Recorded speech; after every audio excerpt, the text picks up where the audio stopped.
Alright, welcome back to the Playbook episode 5B. I don't know, man, let's not give a shit about that. Anyways, today we're gonna be going into inverse fair value gaps and BPRs. Now, we know that fair value gaps show where imbalance lives, but what happens when price doesn't respect the gap? That's what we're here to cover today, man.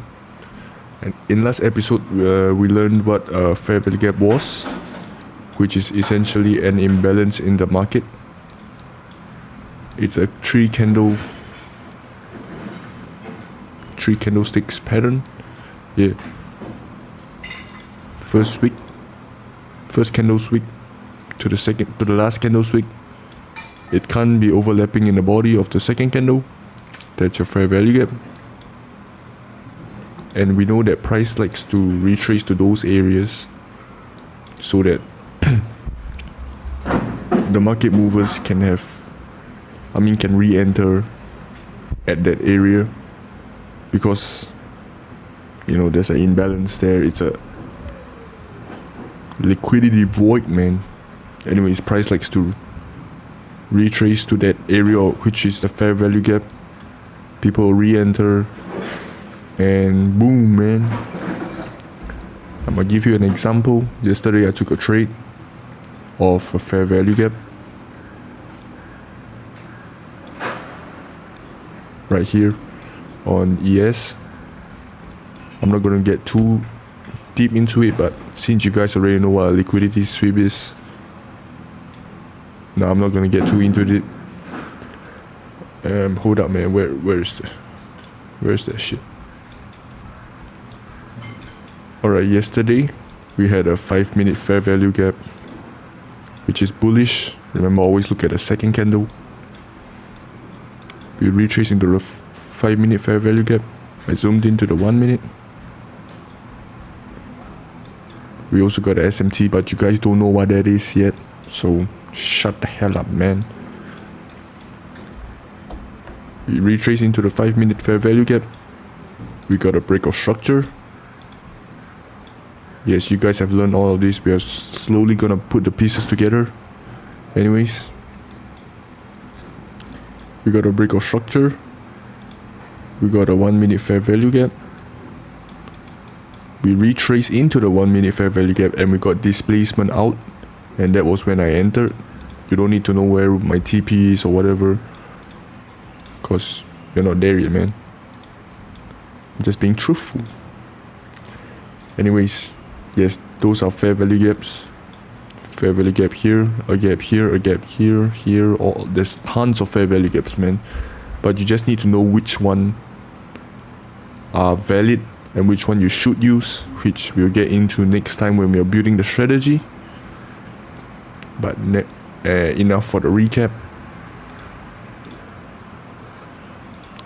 Today we're gonna go into inverse fair value gaps. So,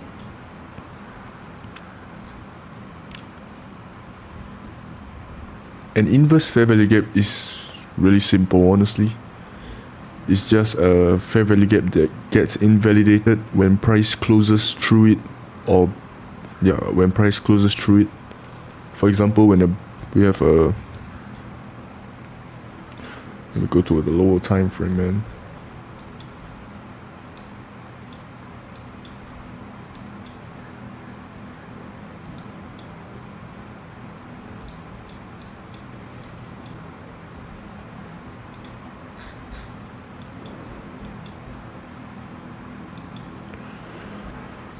Alright.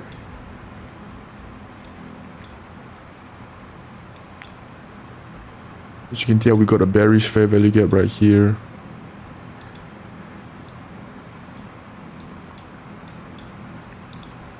We got a bearish fair value gap right here. What we said that price likes to retrace to the area of the fair value gaps, which essentially is what happened. But when we retrace to the fair value gap, instead of getting a rejection out of it, we got a closure above the fair value gap, which is an inverse fair value gap, man. Same with this right here. we had a bearish fair value gap, price inverse that, and when we are looking at inverses, I mean, scratch that. This tells you that the imbalance was absorbed or flipped, which means price may want to start heading to the other direction, but you're gonna need to add more confluences and confirmation with that, and that's how you know which to use, man. Anyways, when we're looking at invalidation of fair value gaps, it's the same like breakout structure. You don't want to care about the wicks. Like, alright, take a look at this, man. There's a fair value gap right here. We know that we inversed it. Why? Because the body of this candle right here, this white huge ass Drake candle, closes above the high of the fair value gap. And same for this, the body of this Drake candle closes above the high of the fair value gap, which in turn tells us that it's an inverse fair value gap. If you don't understand that, man, you're just dumb. Now what about this? We got a bearish fair value gap right here. Now wait, hold up, man, we don't want to care about that.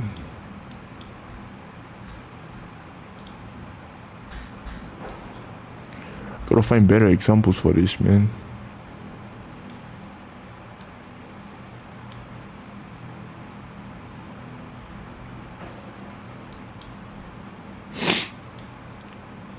I don't know if there was one yesterday. I'm gonna go and check.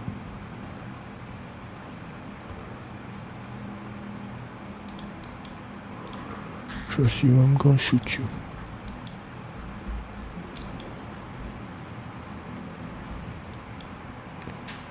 Right, this is a good one, literally where I entered yesterday, but alright. We got a fair value gap right here. Anyways, there are legs in some of these prices, but that doesn't mean it isn't a fair value gap. It is still a gap. Unless these wicks poke, I mean this candle has a wick that pokes all the way down here, then it's not a gap. Anyways, price retraced to the fair value gap. As you can tell, the wick poked below this fair value gap, but I mean, and that tells you that it isn't a inverse fair value gap. Why? Because the body of this candle didn't close below. Only the wicks poke below, man. We don't care about the wicks. You want to take a look at the body of the candle, man. Same with right here. We got a bearish fair value gap. Wicks poke above, we don't care about that. Only if the body of this candle closes above the gap, then it's an inverse fair value gap, man.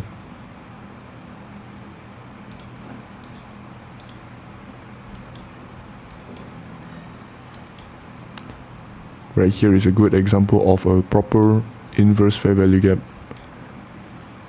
Same with right here. We got two bullish fair value gaps. This one closed below the body, I mean the low of the fair value gap, which means this is a proper and valid inverse fair value gap. So is this. The body of this candle closed below the low of the fair value gap, which means this is an inverse fair value gap. If you don't get it, man, you just need more time. Anyways, let's see. Alright, now we're gonna get more in depth with this. We got a fair value gap right here. It's obvious that we inverse this. Why? Because the body of this candle closed below. I'm sorry, damn it, man. There's like construction out my window. They're noisy as hell, bro. Could they shut up? Anyways, I apologize, man. Damn, bro. They gotta shut up. Anyways, let's get back into this. The body of this candle closed below the low of this bullish fair value gap. You can see that, right? So yes, this is a valid inverse fair value gap, but price continues higher. Why? We have stacked fair value gaps right here. This was and we didn't inverse this bottom fair value gaps. So the overall direction is still valid unless we close below this. And we also got a really strong displacement up. Damn, bro, could they shut the hell up?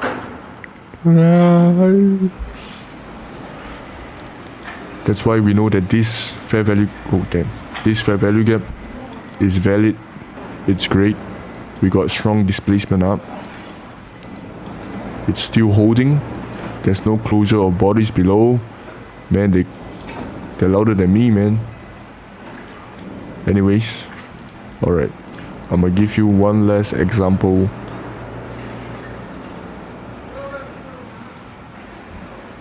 Man,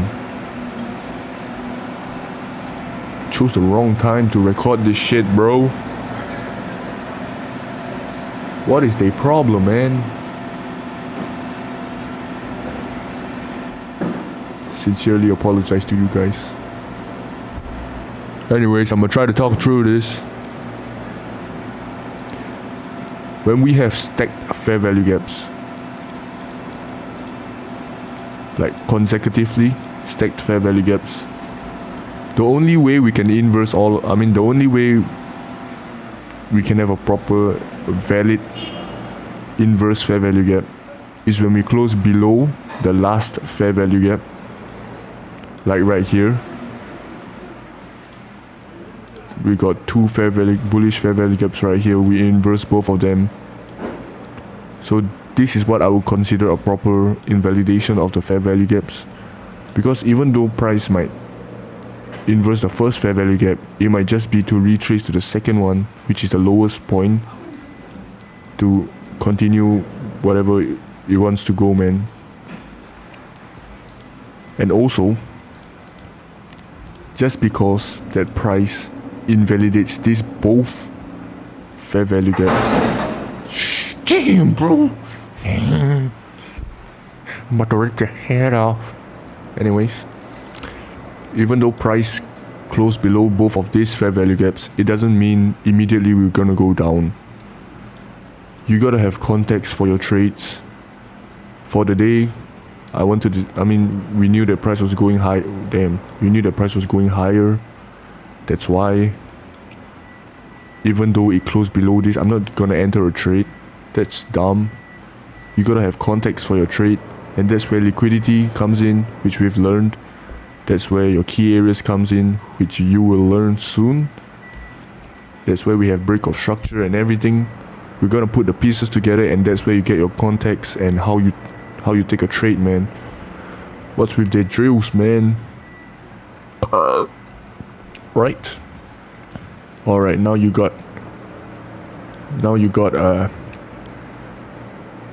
what do we call that, man? Now you know what a inverse fair value gap is. Remember, the body of the candle has to close below the fair value gap or above, depending whether it's a bullish or bearish fair value gap. It can't be the wick. The wickier it is, sometimes it means it's good for the fair value gap. And forget about this shit. I don't want to confuse you with that, so forget about that shit, man. Alright. Now we know what our inverse fair value gap is. We're gonna go to what we call a BPR, or hold up.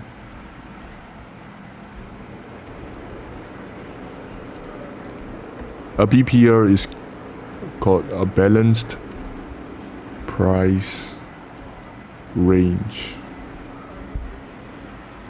You don't have to know what the full name of it. Like I said, the names don't matter as long as you know what it means.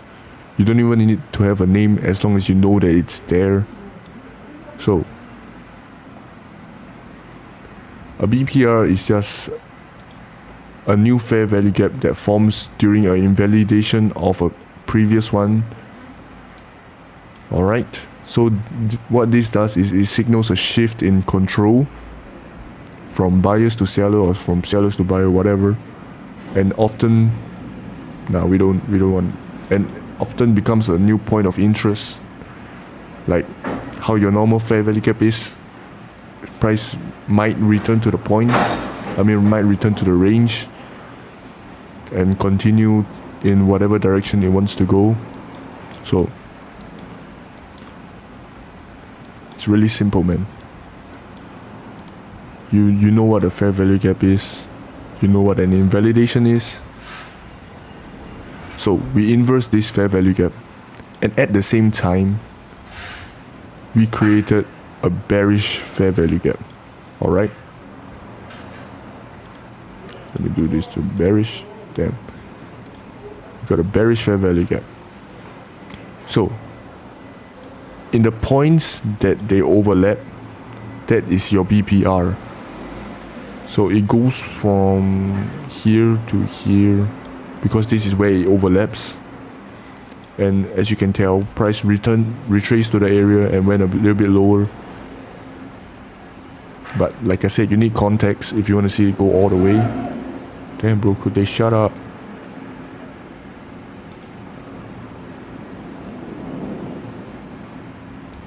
That we got a really good one right here. We got a bearish fair value gap right here. It only got inversed on this candle because the body of the candle closes above this fair value gap, and we got a bullish fair value gap right here. Alright, so the point where they overlap is right here.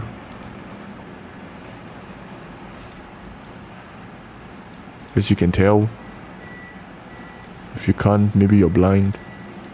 You can see they overlap right here, which is this high and this one. This is the point of intersection. What the price do?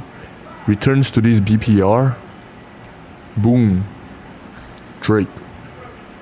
Bull run. Alright. It is that simple, man. It acts like a fair value gap too.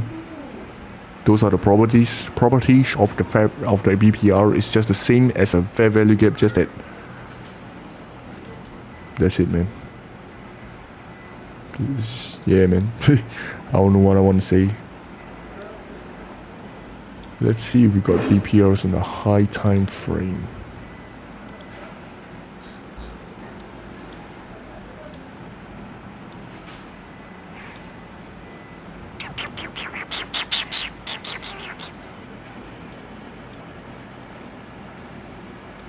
Oh, this one's great, man. Like I said, for fair value gap, size don't matter. We got a bearish fair value gap right here. And we got a bullish fair value gap right here. The point of intersection is just... Oh my god, bro. Could they shut the hell up? This is the point of intersection where they overlap. Price retrace to the area, and it's so precise, bro. Hold up. Where they overlap,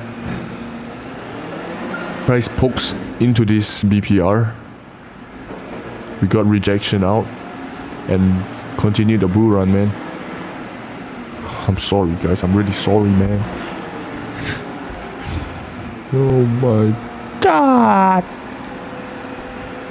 Let's take a break.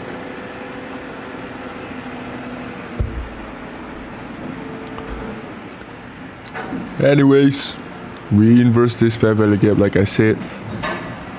The point of overlapping was right here. We got bearish fair value gap, we got inverse of the fair value gap and created another fair value gap. The point of intersection or overlapping is right here, as you can tell. It's really simple. It's just two overlapping fair value gaps, man. Price retrace retraces into the price retraces into the BPR. Like look, we had fair value gaps here, fair value gaps here. It went all the way down here, poked into the BPR, and continued, man. This is how precise it is. Don't care about this. This was just one of my 1.5k demo challenge. Haven't been doing much of it, man. Anyways, that is it for BPR, man. It's not that hard. It's just an overlapping. I mean, it's just a fair value gap that formed, and that inversed another fair value gap, and the point of overlapping is the BPR, man. All right. Anyways, I wouldn't get into how traders use inverse fair value gap and BPR. I mean, I could.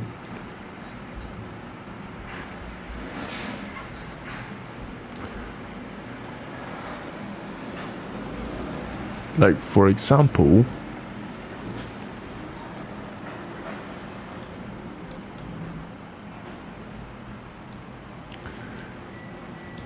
yesterday we had this bearish fair value gap.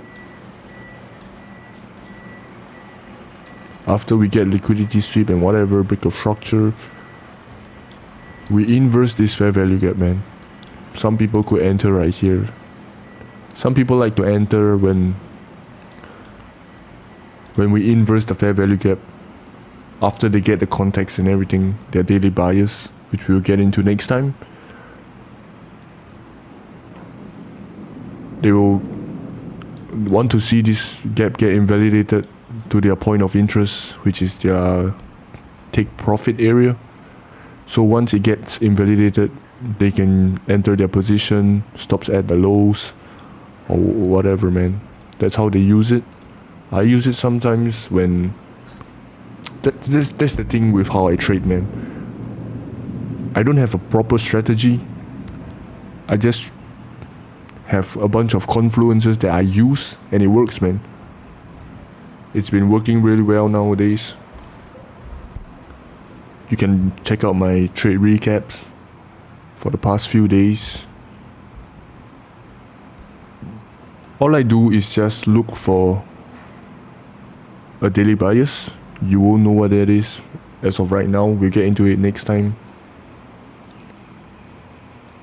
And then liquidity, break of structure, everything pieced together. If we get an inverse fair value gap, I might take it off. I may take a trade off. We have to see.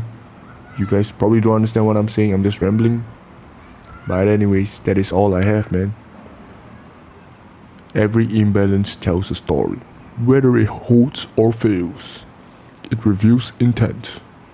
Mastering fair value gaps, inverse fair value gaps, and BPR will show you where the market truly wants to go. If you like the video, like and subscribe, man. I'll greatly appreciate it. If you didn't, like and subscribe, man. I'll greatly appreciate it. If you learned something, like and subscribe, man. I'll greatly appreciate it. Anyways, enjoy the rest of your day. I'm a dip right here. Peace out, man. Bye bye. See ya.